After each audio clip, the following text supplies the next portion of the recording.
Welcome to the deep dive. Today we're plunging into, well, a truly momentous night in sports history. Straight from the United Center in Chicago, August 17th, 2025. The atmosphere was just electric. You could feel it, yeah. This was UFC 319's main event. Khamzat Chimaev, that unrelenting force from Chechnya. Against Dricus du Plessis, the South African warrior champ. The guy who'd beaten the odds to get that middleweight crown. Yeah. So our mission in this deep dive is really to unpack why this wasn't just another title fight. Right. People were calling it a coronation. Even a prophecy, which is, pretty intriguing. It is. We're going to explore the build-up, the fight itself, which was unprecedented, the record-shattering performance. And the fallout. The aftermath was fiery. Absolutely. It completely reshaped the middleweight division, so you're going to walk away with a really clear picture of every crucial detail that made this night historic. It's fascinating, isn't it? Yeah. The middleweight division, historically, it's like a crucible for champions. Yeah, it really is. Only the absolute best survive and become legends there. We've seen titans like Anderson Silva. His reign was untouchable. Unbelievable. Then Israel Adesanya, laser-sharp precision. Mm-hmm. And then comes Dricus du Plessis, a guy who, well, he genuinely seemed to thrive in chaos. Totally different style. Yeah, known for that awkward striking, but also just an unbreakable will. And he carved his name in there, didn't he? Shockingly dethroned Sean Strickland back in January 2024. And defended the belt twice already. He wasn't a fluke. No way. And before this fight, du Plessis had never lost in the UFC. An undefeated champion. That's the key point. Undefeated. So you have Dricus, this proven tough-as-nails champion. But then you have the force everyone was buzzing about, Khamzat Chimaev. The hype was immense. He steps into that cage, undefeated. A perfect 14-0. And his rise, it's been meteoric since, 2020? Oh, yeah. Remember those 2 fights in 10 days on Fight Island? Crazy. Or that 17-second knockout of Gerald Mearshart. Just blinked and it was over. But I think what really cemented his reputation, and maybe hinted at this whole prophecy thing, was that war with Gilbert Burns. That proved he had the chin, the heart, for a real dogfight. That was a test, for sure. Absolutely. And it wasn't just those early ones. That big win over Kamaru Usman in 2023, that locked him in as a top contender. Right. But like you said, the path wasn't smooth. He had those visa issues keeping him out of the U.S. Yeah, that stalled things for a bit. And a really brutal battle with COVID. Remember reports of him coughing blood? Scary stuff. And there were always those whispers about his gas tank, his stamina. Always. Could he go 5 hard rounds? Yet, despite all that, here he was, 31 years old, stepping into the cage, poised to, fulfill what a lot of people thought was his destiny. And fulfill it he did. I mean, the opening bell rings. And he was on him, like a predator. 7 seconds in, shoots the takedown. Just wrapped him up. Vice grip. Slams him to the canvas. The crowd kind of roared, then went a bit quiet, Yeah, because Chimaev immediately locks in a crucifix. Which is just a horrible position to be in. Arms pinned. Can't defend, can't really escape easily. And then the short, sharp punches started. Little shots raining down. Du Plessis, known for his grit, his scrambling, he fought it. Of course he did. He's the champ. But Chimaev was just relentless, like a wave. He racked up, 4 minutes, 52 seconds of control? In the first round alone. The champion barely got back to his feet. You could feel it then. The tone was set. Absolutely. And if you thought round 1 was maybe, a one-off, nope. Rounds 2 and 3 were pretty much carbon copies. Chimaev's takedowns felt surgical. His grip just seemed unbreakable. Du Plessis is trying to buck, twist, find any space. And Chimaev adjusted every single time, like with this eerie precision. Always a step ahead. Yeah, sagging his weight, controlling the wrists, landing those little jabs to the face. And it was around then the crowd started getting restless, right? The boos picked up. Yeah, they wanted a stand-up bang fest, not this. But, in the MMA world, among the fighters, the analysts, respect was building. You could see it online. People were saying this wasn't just wrestling. It was art.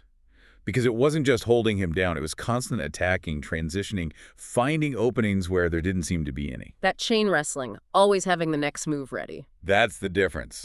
That elevates it. End of round 3, du Plessis is cut, bleeding over the eye. And the judges scored it 10-8 for Chimaev.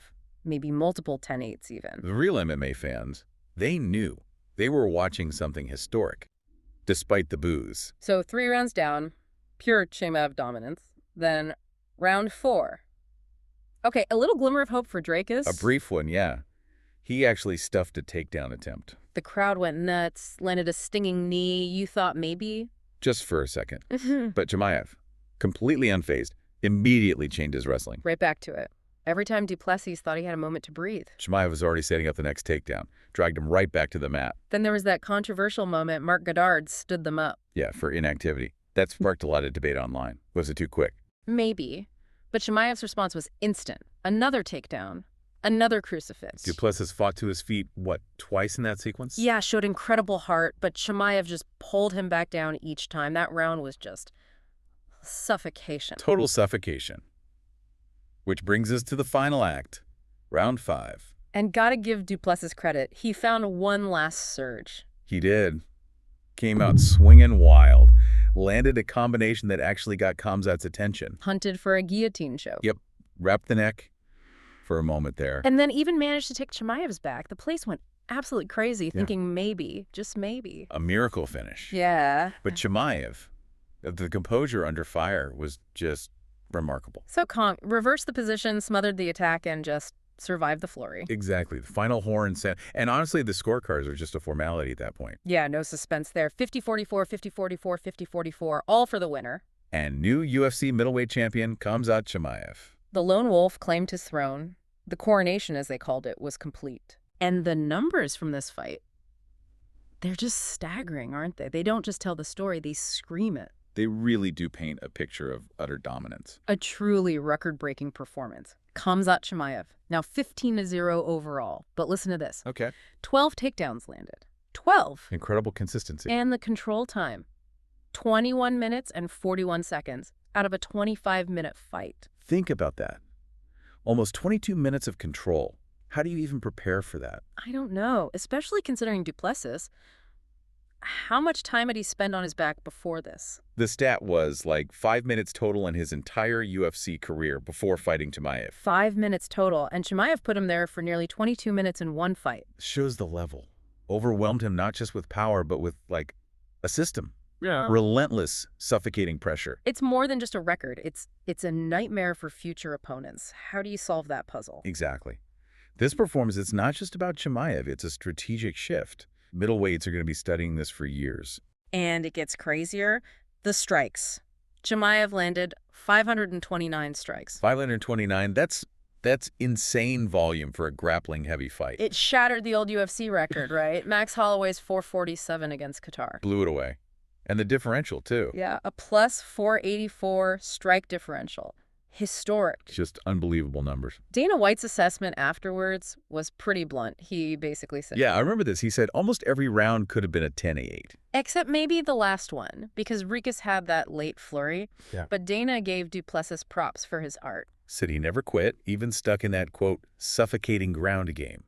It really frames the level of dominance we witness. And this performance, naturally, sent massive ripples through the whole MMA world. The reactions started pouring in immediately. Oh, yeah, Conor McGregor weighed in. Of course he did. Knows a thing or two about dominant title wins. He congratulated Chimaev, called him Chechnya's first UFC champion, referenced his own big wins. And then you had Demetrius Johnson, DJ, the flyweight Joe T. He pushed back hard against people calling the fight boring. Yeah, what did he say? Something like, if you can't appreciate grappling, go watch kickboxing or Muay Thai. This is MMA. This is the UFC. Strong words. And it really highlighted that split reaction we saw, didn't it? Absolutely. A lot of fans just want the knockouts, the stand-up wars. So while many were calling it a grappling masterpiece, you definitely heard those murmurs, people wanting that slugfest. But not everyone was praising it, even from within the fighter ranks. Nate Diaz chimed in. Oh, Nate. What did he say? Just classic Nate. Threw a barb, said Chimaev can't fight. You know, stemming from their canceled fight at UFC 279. Right, there's history there. But the big one was Sean Strickland. Oh, yeah. Strickland went on a rant, claimed he could out-wrestle Chimaev. Said he'd dominate him for 5 rounds, referencing them training together in Vegas. That felt like laying down a direct challenge. Planting a seed. And Chimaev's response at the press conference, it was ice cold. Chillingly direct, yeah. He just smirked, didn't he? Totally. Said something like, Dricus took you down. How are you going to take me down? Pointing out Strickland lost to Dricus. I beat him everywhere. Striking, grappling. You talk too much. You're a funny guy. And then he challenged him directly. When I was there training, you said nothing. When my visa got blocked, you started talking. I'm in LA now. Come find me. Oof. That feud feels like a powder keg ready to go off. That's probably the biggest money fight for Chimaev next, honestly. Most compelling story. For sure. And what about Du Plessis? Despite being just, well, overwhelmed. He was pure class.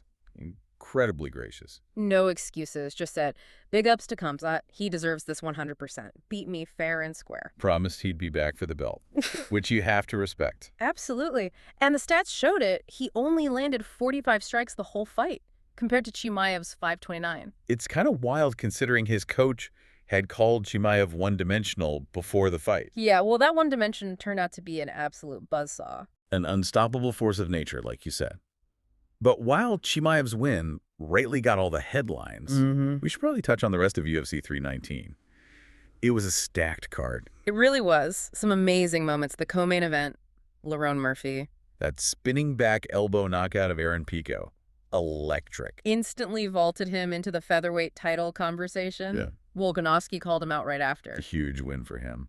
And Carlos Prups had another spinning back elbow KO against Jeff Neal. What's with the spinning back elbows on this card? Something in the water in Chicago that night, maybe? Then Michael Venom Page, MVP, got a win over Jared Cannonier. Unanimous decision. Showcased that slick, elusive footwork and speed again. And Tim Elliott got a submission win over Kaya Sakura earlier on. Yeah, it was a solid card from top to bottom, delivered beyond the main event. Definitely. So looking ahead now, after this dominant win... The big question is, who's next for Chimaev? Who can possibly challenge him? It's created this storm of questions. People are throwing out names. Yep. Rainier de Ritter, elite grappler himself. That's an interesting one. Caio Borralho, Anthony Hernandez. Nasruddin Imavov, maybe? Lots of intriguing stylistic matchups. But what seems clear now is that those health scares, the visa problems that kind of haunted Chimaev's early career, they seem to be history. He looks focused, healthy, and unstoppable right now. The Chimaev era has definitely begun. Yeah. And that middleweight division, the Shark Tank, they're circling. So what does this all mean for you listening? Chimaev's victory, it wasn't just a win. It felt like a proclamation. A statement. He took a reigning defending champion and, just like many predicted, made it look almost effortless. Shattered records, ushered in this new era. Chimaev era. So this deep dive, it's shown us this just unprecedented display of grappling dominance in a championship fight, which leaves us with a pretty fascinating question for you to think about. Yeah. In MMA, a sport we celebrate for its mix of disciplines, striking, wrestling, jiu-jitsu, does this kind of overwhelming, control-heavy performance redefine what we, as fans, should expect? Or even what we desire from the biggest fights, the highest stakes matchups. Yeah. Does pure, suffocating dominance become the new benchmark? Or do we still crave that back-and-forth chaos? Something to ponder.